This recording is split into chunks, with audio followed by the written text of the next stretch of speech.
Pasal lah nak tengok bawah sana tu. Ada aku. Memang tak lah.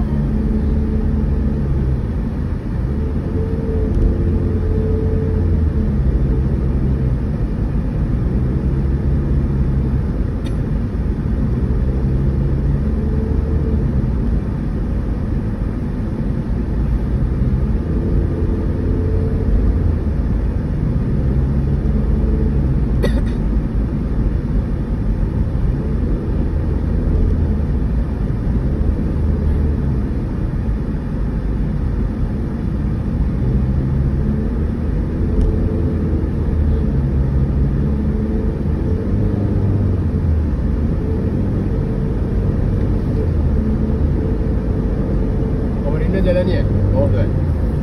Jalan kampung Tak, tu. jalan bukan ke? Jalan kampung bawah tu. Itu pergi kan ikut jalan Ipoh, tak lalu terowong tu. Oh, tak. Oh, bawah tu. Yang atas lagi dah maknanya. Kuala Kangsar. Dia dekat dengan Ipoh lah. Tapi dia sampai Kuala Kangsar tu memang terus sampai. Kuala Kangsar tu tak besar. Kecil je. Istana ada dekat lah. Dekat Istana lah, pasar. Semua dia letak satu tempat. Tapi best duduk Kuala Kangsar. Sebab dia banyak pokok, cantik. Dia mesti tenang lah. Jalan kampung. Yang Seronok. tu lah.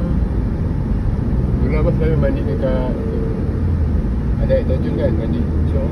Rumah dia sebelah sungai je. Masa kecil-kecil tu lah. Tapi orang pun tak pergi tengok sungai tu. Sebab panas. Rumah tepiat je nak mandi sungai. Sungai dia ada batu besar-besar.